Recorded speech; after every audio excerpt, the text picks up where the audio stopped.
Agbami pour nous mettre Eden TV ponto ena chena le polipo mi ton le dandan mi kudo e me kpon bodo ye bon kudo osun yoyo afifosun mi bi yoge ganji selmo e je robo sun gana bi le polipo na da gbona le polipo mi ton selmo e je khelu gami ton e ko kamoni ko bo mi do pon wa mi ton do ayi zo sin pe me do ko ijira sin apawe yo e ne do iko ne selmo e je robo mi go agbe o ta mo jimina kenu pa do le yo e di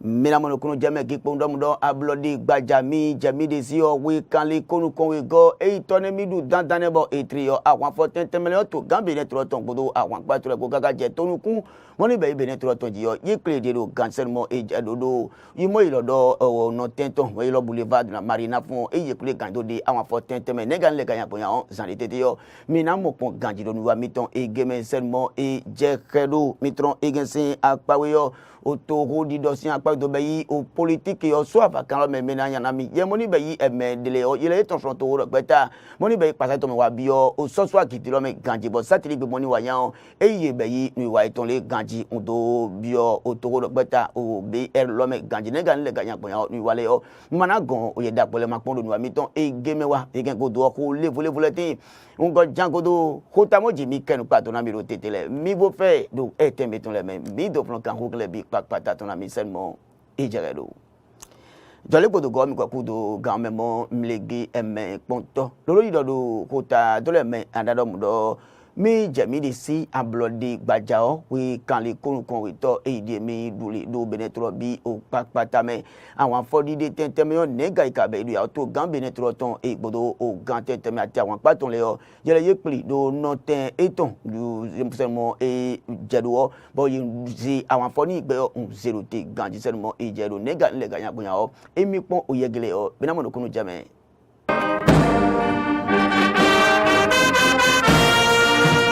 Asangeni plateau gambene troton Patrice Guillaume Matanata lombo edowa agume do yimo ido wepe wenu ablodi gbajagen bule ganji eibodo o gan kon lebo ni zondo wa ganji bo yemoni be egbeto kon tonu kun tentemele o supo itoni wa etenlo do metete ngbesenmo e jehedo bodo osodide mitongen numoni kledom do mi jemi de si titengbene bodo asia kan mi ton bene troton po kakaja wa folide yo eye do pe titengbe egen to gan benetro ton patitalon ena sianwa do etenton me bo to gan gogo benetro ton ni se fo de donner so gro bo to ma boni ya igbo yewa eten lo do mega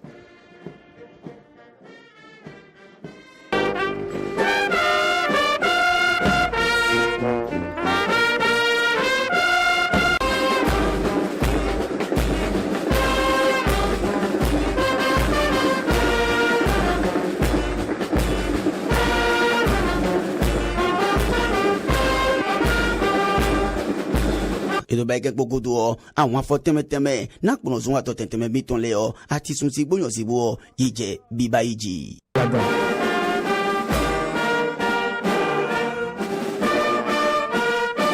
il do baye ton pogodo ye moni baye me moni choto gan losun il est di àwọn afọ zoni e baye nous content e midi e mido e gemo titengbe seulement e jeredo yi o yesu yin koran son ni gendo o hala do ju jagegbe me o edo le o panyi mina mo do àwọn azun wa sini wa mo ibe gen enego eidi edo kikle ajala do benetulo meyi bo nbe ndi jengbe je gangbe àwọn afomo ni beyi moto tun lo sun àwọn ahun miton egenle fun le o ye di àwọn azun ni gbe ganji bo bo mi edo sin apawe o kan jiji o eye ido asuntana ti tengbe bo ojo nje nu iwa ni gbe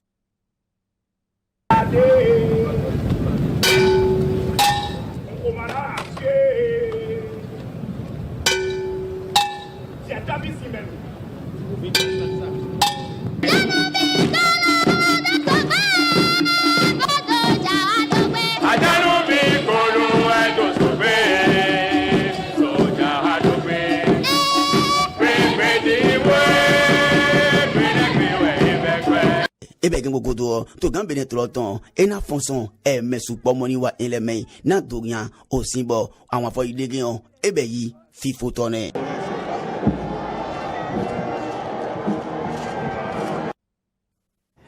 eyine ebe pontonu mo le nyan pondo etre do kutonu eyine mi no ko mi tre me do pin pon sen mo e je head ne bo egen ebe yi odidi wa yantone menano àwọn pa le project wa npo ndomundo satile gbede mo ni wa yan o pe mo ni be yi oyan si agoje mo ilodo bi o gere o to gambene troton e yankun son lepo tono ji ganji bo yikun son wa ni gbeji tete ngbe mo e je do bo ete ni gbedo mi o gamo ni be yi o tetemele do bene to loton le yo ye no etno do me ganji bo ye do kun son o pe igleji bo nu me na be do bo nu konyan do tin do nu to do sin apa gbodo wa to wa nu ki podi yo ye me bi lepo ton e do ko teteme naga le ga yan po yan mi po yegele o pe moni be yi de yan si agoje mo irodo bi o gera de moni ko to kan obere to mi ton me ti tengbe sen mo eje dodo be yan si agoje gen yon ye do ni tankro me pondo mo je na be yi de ton jala dan to bion kumena bene to mi ton ba wa to me wa inu kisin apa we do ton de me ti tengbe bo ido do bi be yi do ali o clan moni be ye aga unjire ten cardinal benatin gantin ton pe ni pe yo ye hunu senji ganji do satilegbe moni wa yen ge ti tengbe sen mo eje do to gambe ne to ton patrice giomatra non et lorsqu'on n'y non eteni bedome on do kron onu sengo bodo o gangon kole posi no kumeti tengwe seulement e jegedo eteni bedome on nado yiko e wa no titi me pondo mundo o gan lo ko bo mi lo dok mo mi do le o mini zekle on zedo ajo na o to mo pole o yeni mo ki pondo mundo mi do nda gbodo beneto mi to me titengbe e lo jile o ye gido aya to me do mundo nyosi agoji moni beyi awon fun to bi o gerage on e ni do ile onile polo yigo gido mudo ememo nwa ile bipata o le nyosi bio geragen e ni godo mile sunyeji pele pometon mena khoto miton sinkan onze otamiton do ajo ememo pole ni ki bondo mudo le gbino po e lo beneto miton me nugbo ndawa chondo benefice sile na ho dawa chondo otulolosun ponu kon yani do tin nyosi miton agojele ye beyi ndeze beneto miton su bonu le polo mina gozele su titengbe senmo eje do ne ko gbe ni gbe o e ni be nu hira de mo ye be do o pe egen gobo to gan beneto lo ton ndo kronu sengo titengbe kana do ayi ko me la ko patri talon e lo titi me pondo mudo nyosi miton le o ye be nyosi de bo me duran se do ajo do nyosi moni ko to kan egen ndo be bio gera o oni le polo egbeto levu ngoko to kandone meni pegnle o mi duran wa kaka bon zi o pe tun le jala wegen mo memo na to son to godole o ye ngi pondom le yo nyosi yo eko to kan mi ton gbo o gan lo di eko yibo mi do iba idu igbe oni le polo mi na wo ba ido izendone to gambe ne troton no gbe ton level le meyo eko amagbe ale po domudo yimo edo bi ba idu yen dede bo ilodo ogbe mu moni be matu ton egen lo do wele pole ko mete gbe do ablodi gbaja mi ton le meyo onye ina no zi flowa jalado titengbe ne de magodo o fon moni be yi wa ko ji fon lo nano ba ke wa eji do onye gen emme moni be yi fo kekete mo yo pole o onye ba yi do ri ne amo ologbon di o 1000 francs mi ton le do ajo me moni be otamiton de moni be tamiton de moni be nu kemiton ton oye meduna no tegbene unbele son egbe dede yo ablodi gbaja moni pole yo oye nano no uno zefro wajala sendimo ijegedu megala ke bondo mondo pe moni be didi otomo iba ido kuto nu genle yo ebio nu to domisi apawi nu do kan miton le yo mo ina be ido zedo ajobo wa to me wa inu gi ni do ko sian wa de me bo mele vole ndo wa mo nu gene so to edo ba inu ani gbegle taun sen mo ijegedu mina ton so akpa ni gbegbe na lile ko yan so avasin o kalo me na to do to ko to wodi do sin akpa we yo ye mo ni be yi emedele timbo yi no to ko beta union progressiste passati ton me ganji seulement eje do ye le ye mag do mo ye o mi ma wodo osuna wa gbodo to ko beta mo ni be yi o union progressiste lo passati lo po ganji waji mi na wa biyo o so kete mo ni be so we gen bi yer gen o mi na wa biyo me ganji seulement eje do satiri mo ni wa yan eye de ton le ganji titengbe bo mi yan o de to me nega le ga ya po yan mi pon ida gbogele to mo no kunu je me libre o paysan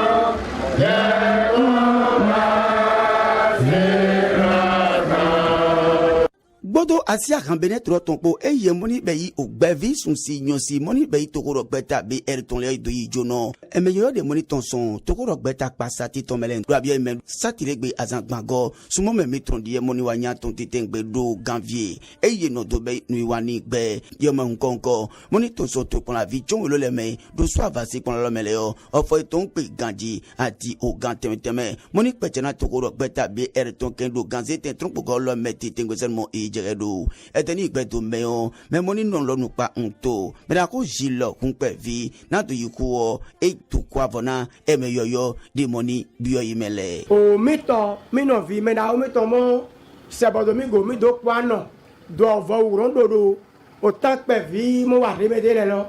yemi do maulena o tito mbai au ve mi santi le gege alo do ajure gbe o e mi do do kle mena o gami to mo wa chele ye ma wa che mi no o gbe ma do ai we mi do be mi wa mera ko nesto do sumi anwande na to yikodo ye moni be yi emeyoyo moni bio to ro gbeta soso akitongle sinu pa o gbeta un e ma titengbe numu zombo ye do abio to ro gbeta yoyo egemeyon bile poji ezon ndo mi e me mo wo ron un ye den mi don do wesina o tingbo mi e lo le die aga de sian one de ma lo sinsen na wa aya dian le odebo don de o mi lo mi mo so we on head lo do emele gede gbe mo mi o campaign bai do o ti zo mi awa we o so we nupo lo do ni emele le tete o so we nu e ma po ge wa so we nu ya o gamoni be ino konton na to ro peta bierken do ganzete trompo go demenu Nathanael supo ipe wa yiku ndo kwavona ememoni wale ganjido ipondomodo yema ble ali wo gba iji wedo azi we mamome osen to ro peta egen ton leo nzedo asiena emeyoyo moni bio beta egen le mele et parti bloc républicain mo me bio do kwavona mi do o gamiton et biota de si comme do doni zane do c'est parti là ici au sein de l'édit au sein de l'embaï règlement intérieur mitonko statut mitonko belondo we maheme ahe donc c'est dans le menami on doit se modi we malo sileo au sein l'edi au sein les godo au sein moni jo ni créé bloc républicain au sein l'edi un support on go bay parti l'auton et il y a décision les directive les gotin donc dans c'est nami mi hengo mi klepon gbedekon on gisido olomo mi do dundo bloc républicain me on bido ahe donc ine zondo fomi titene do na mi do mi kundo takunda gbo odolo donc do takunda gbo na mi memo ibodo parti lo me ohodo avanea agbome kala vinea zenea wa ko mi do watitele me bi wudu unde pro amo parti bloc républicain me on ye mandodo do bodi me ko da me hewa wawa mi me mo wa le mi wudu nde kro o voix mi to gbe mi to le mba ide kro e ma dodo ancien et militant nouveau militant ancien adhérent no e ma nouveau adhérent e ma doni wa mi me bi wa do droit de kro do parti lo me eyine bile pono je agbangbaro tetene epore tete yo be ye moni be emeyoyo gele de yo ina wozon olopavo na vori de moni be demenu le ton moni wa zeru ya fo ko nu konton gome yo ini do be yi du deji be ito do Benito mitome.